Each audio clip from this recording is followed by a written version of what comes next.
বিশ্বের যে কোনো প্রান্তে যে কোনো ফাইল, পিকচার কিংবা যে কোনো ভিডিওস আপনি ট্রান্সফার করতে পারবেন উইদিন এ সেকেন্ড। না এখানে আপনার শেয়ার ইটের মতো অ্যাড সহ্য করতে হবে, না এখানে পিকচার কিংবা ভিডিও ব্লার হওয়ার চান্সেস থাকবে, এবং আপনার ট্রান্সফার স্পিডও থাকবে সুপার ফাস্ট। সো চলুন দেখে নেওয়া যায় কিভাবে ট্রান্সফারটি করা যায়। সো অ্যাট ফার্স্ট আপনাকে গুগল প্লে স্টোর থেকে অথবা আপনার অ্যাপ স্টোর থেকে সেন্ড এনিহোয়ার নামের এই ফাইল ট্রান্সফার অ্যাপটি ইনস্টল করে নিতে হবে। দেন এই অ্যাপটিকে ওপেন করে নিতে হবে। দেন এখান থেকে আপনি আপনার ফাইলসটি চুজ করে নেবেন যেটি আপনি শেয়ার করতে চাচ্ছেন। ফর এক্সাম্পল আমি এই দুটি ভিডিও এখান থেকে শেয়ার করতে যাচ্ছি।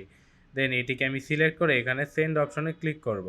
দেন আমার সামনে এই কোডটি এবং এই স্ক্যানারটি চলে আসবে, যা আমি এখান থেকেও শেয়ার করতে পারবো। এছাড়াও এই কিউআর কোডটি ব্যবহার করে যে কোনো ফোন দিয়ে স্ক্যান করে ডিরেক্ট ট্রান্সফারও করতে পারবেন, অথবা যেই ডিভাইসটিতে আমি ট্রান্সফার করব ওই ডিভাইসটিতেও একইভাবে এই অ্যাপটি ইনস্টল করে সেট আপ করে নিতে হবে। দেন ইনপুট কিতে এসে ওই কোডটি আমি টাইপ করে নিব। দেন এন্টার। দেন এখান থেকে আমি এই ডাউনলোড সাইনটিতে ক্লিক করব। সি জাস্ট কয়েক সেকেন্ডের মধ্যে আমার দুটি ভিডিও এখানে চলে আসলো। If you like this video, you can share it with your friends and families, and don't forget to follow and subscribe Trick Bro.